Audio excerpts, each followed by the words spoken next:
And I see you're wearing your disguise. And I'm wearing mine too. Touch the face of God.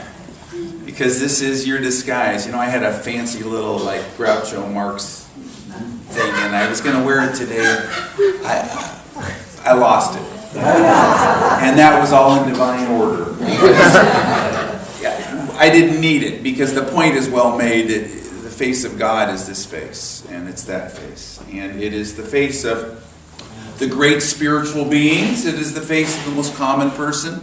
You know, there was a man who wrote a book, Tying Rocks to Clouds, and he spoke with all the great leaders, all the spiritual people, the Mother Teresas and the Dalai Lamas and Robert Schuller and all these different people. One of them he spoke to was a man named Geshe Sopa, who's, well, he's the guy that Thomas Merton, when he asked the Dalai Lama to teach him how to meditate, the Dalai Lama said, I don't have time, let Geshe Sopa teach you. And the Dalai Lama said, Geshe Sopa is a Buddha.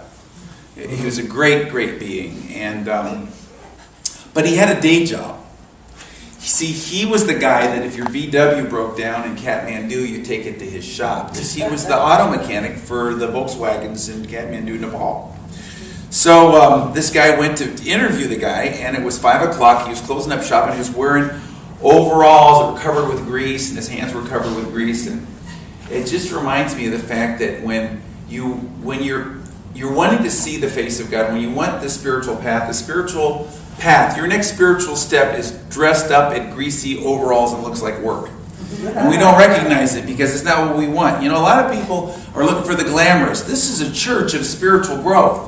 It's not a church of the great glamorous next sexy step of the most wonderful thing. You know, I knew a Unity minister whose church finally closed down because she said, we're going to create a worldwide movement. Never could define what it was, but they knew they had to raise money for it by having bingo games. And that church isn't there anymore because they were so grandiose. Your next spiritual step is right in front of you.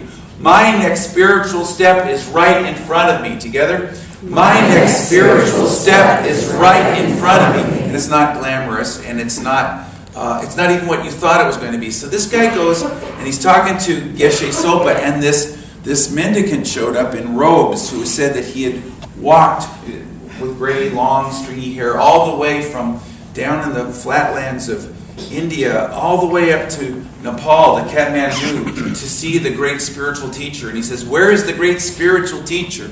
I am here. I have walked 1,000 miles to meet him. And Geshe Sopa said, I think you're wanting to talk to me.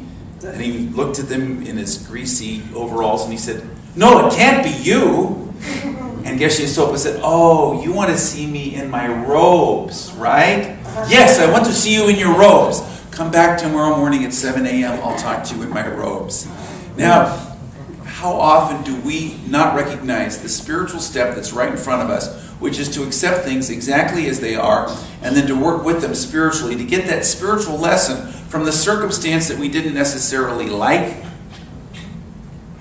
to see the spirituality in the mundane, to create space for the people around us to be who they are, not to accept every behavior, but to do that incredible thing of setting boundaries for behavior, but giving space in an open heart to being. To always love, even as we set boundaries. There's a wonderful story that showed up on the internet about the mid-1980s in Santa Fe, New Mexico, and they'd invited the Dalai Lama to come speak. And he showed up with all of his monks. They were all in their red and yellow robes. And he suddenly decided in the middle of the afternoon that he wanted to see people do this thing he'd heard of called skiing. And he asked them all these questions about how do they stay up on their skis and all these things, you know. So they went up there and he asked to be taken up on the lift. And they took him up on the lift. And then all these girls who were beginning skiers ran into him and knocked him down. And he just started laughing uproariously. He thought it was so great. Well, when he was finally done, they went and they went down to the coffee shop there at the Santa Fe ski base, and the waitress sat down with him. The young waitress with tangled, dirty blonde hair and beaded headband began clearing her table. She stopped to listen to the conversation. Finally, she sat down, abandoning her work. After a while, when there was a pause, she spoke to the Dalai Lama. "You didn't like your cookie?" "Not hungry, thank you." Can I ask you a question?" "Please." She spoke with complete seriousness. "What is the meaning of life?" In my entire week with the Dalai Lama, every conceivable question had been asked except this one. People had been afraid to ask this one, the really big question. There was a brief, stunned silence at the table. The Dalai Lama answered immediately. "The meaning of life is happiness." He raised his finger, leaning forward, focusing on her as if she were the only person in the world. Hard question is not, what is meaning of life? That is easy question to answer. No. Hard question is, what make happiness? Money? Big house? Accomplishment? Friend? Or, he paused, compassion and good heart? This is question all human beings must try to answer. What make true happiness? He gave this last question a particular emphasis and then fell silent, gazing at her with a smile. Thank you, she said, and finished stacking the dirty dishes and cups and took them away. You have to redefine what your mission is in life. Yes, you're an undercover agent for God, and would you like to know what your mission is? It is doing what you already are doing with greater dignity and greater presence. Opening your heart and taking that which is in front of you and working with that. Not something grandiose, not some great global something. And you know what? That can be an escape. An escape from the real spiritual work. Eckhart Tolle talks a lot about this. He said, if we talk about we want to bring peace on earth, but if we will bring peace to ourselves, we'll generate peace on earth. What is your mission? You are an undercover agent for God. Your mission is to show up with grace, open-heartedness, and to do that which is yours to do. And you say, but not that. That's not my mission. It's got to be something more than that. I don't want it to be that. But you're not alone. Jonah had that problem. Remember that story about Jonah? Jonah was given a mission from God. God said, you got to go to Nineveh, tell them that they got to change their ways. And Jonah said, no way. Those people in Nineveh aren't worth it. I'm too religious. I'm too good. I'm too good for them. I'm going to go the opposite way. Now Nineveh is where Mosul is now in Iraq. He went the opposite way to Tarsus, which is in Turkey. And he got on a ship, and he's off in the Mediterranean Sea, and this huge storm comes up, and he knows the reason why is because he's rebelling against his spiritual step. How often do you rebel against your spiritual step? And you say, well, my spiritual step is something grand, and I would never rebel against it. No, your spiritual step is to do the spiritual work right where you are. To take the time to quiet your mind every day in your spiritual practice. To let that person that is so annoying be who they are, and to show up and to be present enough to know what your role is and what you're supposed to do. Not necessarily to be somebody's doormat, but to be the presence of God, to be the face of God, to be that undercover agent from God. And to let the circumstance be what it is. And know that that circumstance, the most dreadful circumstance, the most negative circumstance, may be the thing that's giving you the greatest peace. And just as a side note, this wonderful Unity minister, Richard Levy, in Wilmington, North Carolina, he and his wife, when we were in ministerial school together, she gave birth to a hydrocephalic child. They were so excited about having their child, and here they were told the child is going to die in 2 years. Now, those children don't have any pain. But the people around them, of course, suffer. And so they were just, devastated by it. What do we do? What do we do? That baby lasted for 5 years, not 2. It was almost unheard of. Never suffered, of course, but always was smiling, always radiating love. And as they did their spiritual work and went really deep and did that spiritual work, what they found out intuitively was, believe it or not, that baby had had a very difficult experience in their last go-round and just wanted to be loved and held. Just wanted to be loved. That's all that baby wanted. That soul wanted, just to be held and loved. That's all. And they did that, and they said it was the making of them. And it opened their hearts like nothing else could. So here's Jonah, and he's trying to run away from his spiritual mission, and he goes all the way down to the very, very bottom hold of the ship and falls asleep. And that's what we do. We fall asleep, running away from ourselves, running away from our next spiritual step, running away from what's ours to do, which is usually something that looks mundane to us and not particularly glamorous, but means discipline, dressed up in overhaul and look like work. And all the people go down and they wake him up because, you see, they're from all kinds of religions on this ship, and they're all praying to their gods and it's not working. So they think, maybe this guy's got a god that'll work. So they wake him up and they draw straws and they find out that he's the reason why. And he says, throw me overboard. He figures he'd rather die than take his spiritual step. And they would refuse. They won't do it. And finally, they do throw him overboard. And you know what happens then? Gets in the belly of the whale or the big fish. And it's like going into your subconscious, hitting such a bottom that it finally throws you up. That's what's hitting bottom. Because he ended up on the beach and he finally just said, okay, I'll go to Nineveh. And he goes to Nineveh and he walks through the town and he tells them what he's supposed to tell them. And then he goes up to the mountain, and it's still there outside of Mosul, the mountain where supposedly he sat, waiting for them to be destroyed, looking forward to it. Because they deserved it. And it didn't happen because they woke up.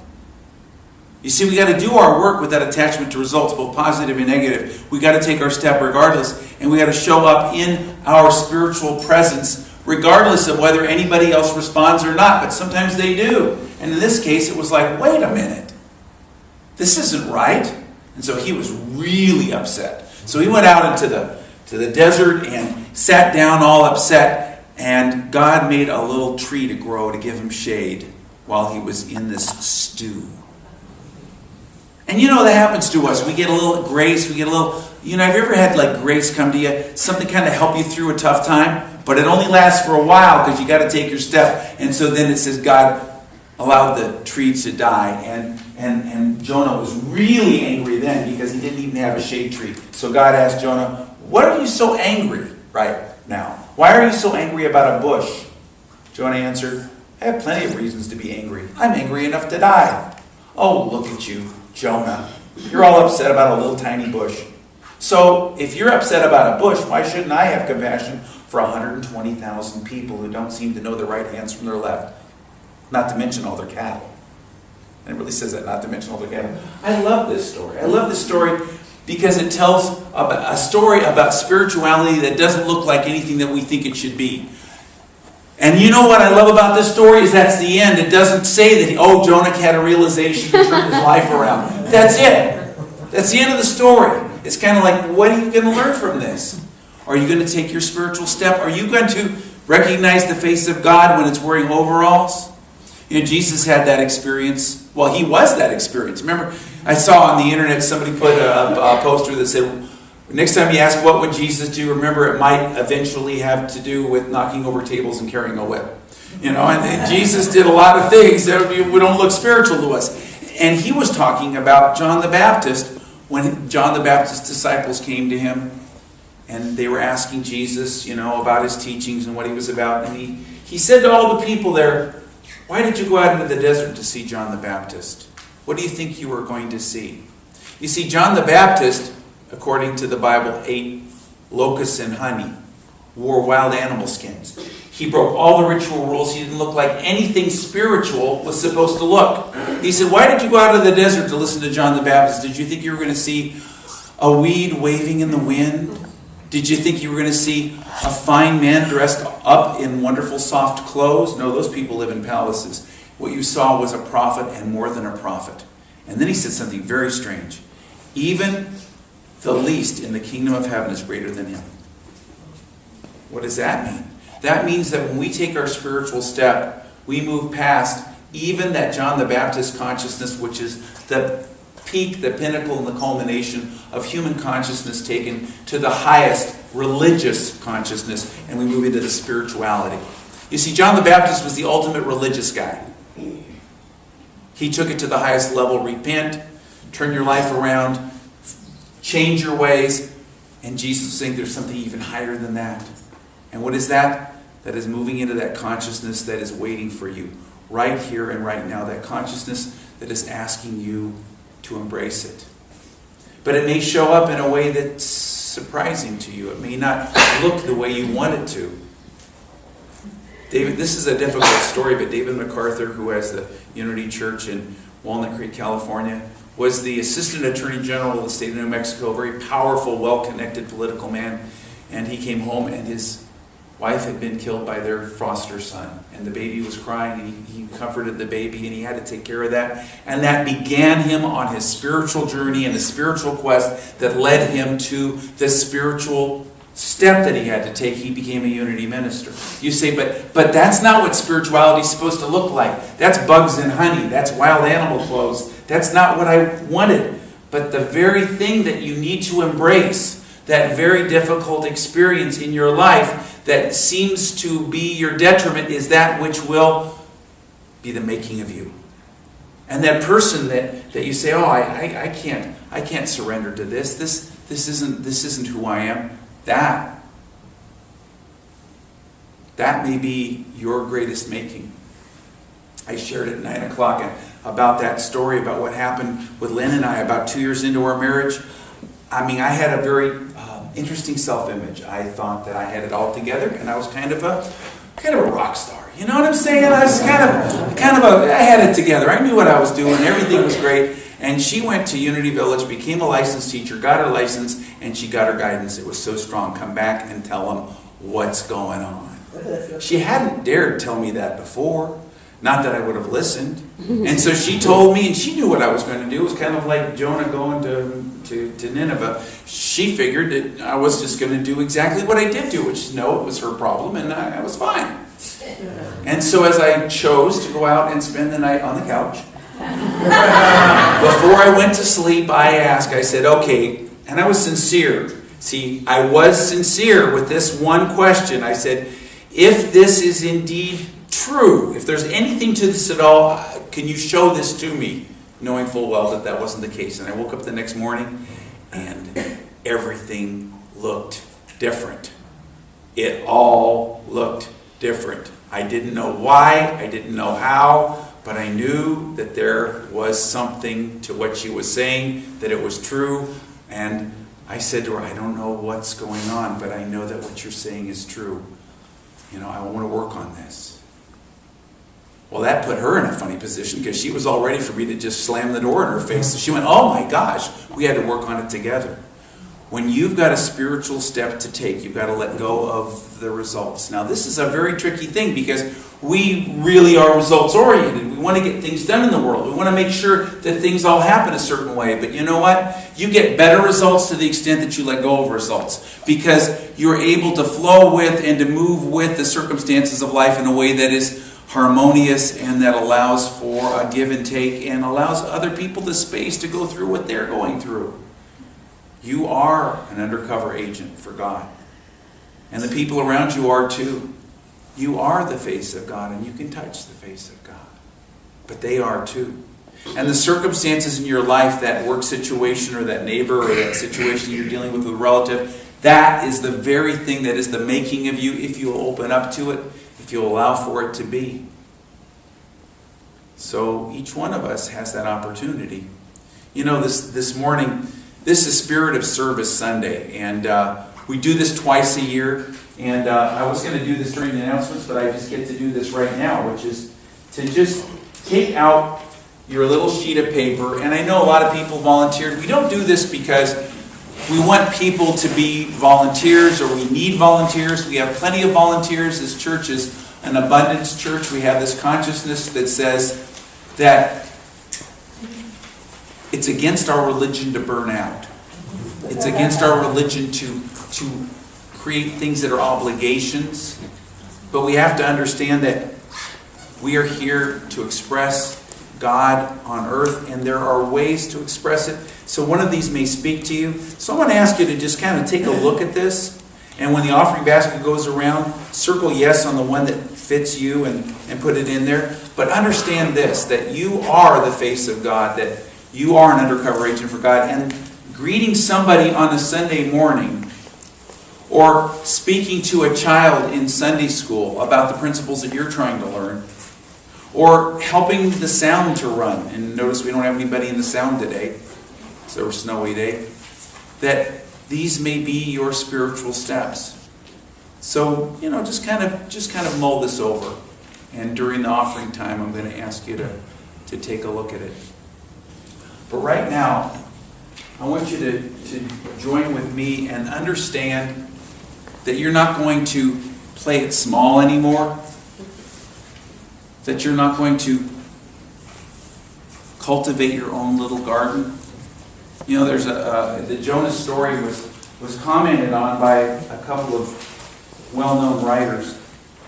Arthur Kessler, the novelist, said the guilt of Jonah was that he clung to the trivial and only tried to cultivate his own little garden. And what that means is that sometimes we think that we're just supposed to stay stuck in our routines, keep everything the same, and not allow anything to change in our life. But the very changes that we may be resisting may be the things that are bringing us the opportunity to grow. And Abraham Maslow, remember his hierarchy of needs, said that Jonah's complex was the evasion of his own growth, the setting of low levels of aspiration, the fear of doing what he's capable of doing, voluntary self-crippling pseudo-stupidity, and mock humility. It's basically playing it small. And so I want to invite you to choose in your life to move up higher, to move into a new consciousness, to not play it small anymore. Do you feel the resistance within you when you start to look at that? Well, I just want to be comfortable. I just want to be safe and make everything hunky-dory. I don't want to take any steps. I don't want to move forward in any way. Take that part of yourself and stand up to it. Be willing to move out of it. You don't have to be swallowed by a whale. You can move into it right now. So I want you to take that commitment and take a look at it right now. So let's just take a deep breath and let it out and set down any pieces of paper. And just say, show me, God, show me what my next spiritual step is. Show me where I can take a step in my life to accept someone else, to embrace circumstances as they are, to surrender my outcomes to the highest good so that they can work out better in more harmonious ways, to accept those parts of myself that perhaps I haven't accepted. God, show me what my next spiritual step is. Help me to know that you are there, wearing your disguise in that circumstance that I have been facing in my life. Help me to see the face of God. Help me to be the face of God. I surrender. I let go. And I take my spiritual step, no matter how it is dressed, no matter how much like work it looks like. I am willing to do my part. Thank you, God. And so it is. And as you take a deep breath and let it out, set aside all papers in your hands so you can really be receptive and quiet and open. And open yourself to creating a space for everything to be exactly as it is. Only by accepting things exactly as they are can we experience that oneness with God. We can recognize the face of God. We can see in every person, place, and experience. And we can see in ourselves that God experience which is bringing us to our next spiritual step. Sometimes the face of God is seemingly in disguise. And perhaps we can take a moment, and I know I usually don't do this, but I want you to take your hand and touch your cheek and remind yourself that this is the face of God. You are an undercover agent for God. You are God in disguise. That the purpose of being on earth is to see the face of God in all its disguises and to be that face of God for all the world. To know the tenderness of God dwells within you and within everyone. And to create that tender grace and that tender space that is that God space. Letting things be as they are. Embracing things as they are. And asking, how can I show up? How can I show up as the face of God in this situation? How can I meet the needs of the people around us in such a way that I can be the face of God? And not playing it small, but recognizing that if God is ever going to work and express in this world, it must be through my willing hands, whatever they have done, my willing heart, whatever it's felt, my willing eyes and ears and tongue. And now I expand to accept the fact that there are many disguises that God has taken in my life, including circumstances that I've perhaps not willingly chosen, but they are here to be the face of God for me, to move me forward. I am here to grow spiritually, to deepen my heart, to open my heart. More than all of what I thought were my prayers, what I really want is to open my heart and to have a deeper experience of satisfaction and joy, and let that bubble over and touch the lives of the people around me. Not some grand thing, but rather that grand adventure which is my mission, which is to know and experience my oneness with God and to share it with others, even with things exactly as they are.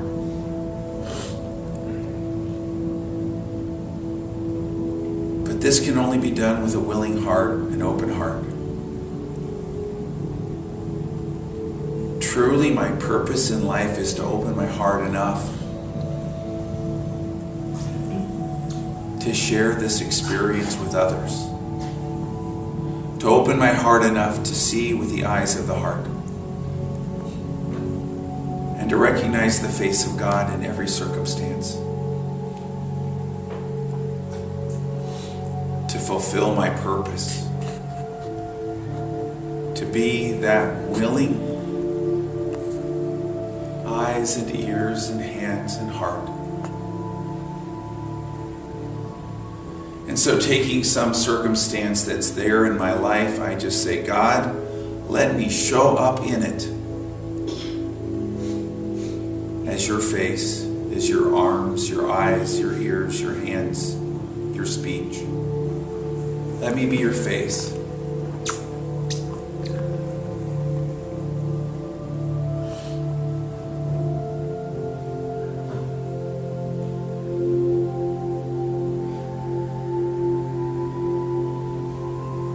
God, let me show up and see your face in the eyes and ears and speech and hands of everyone around me and the circumstances.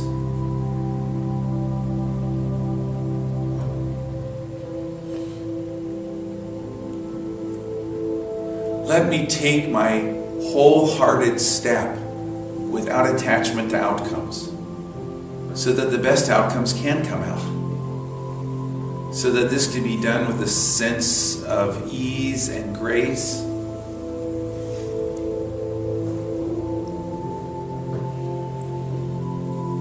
And embrace the truth that as my heart releases the outcomes and surrenders to that which is to be, better outcomes turn out. even than I had imagined.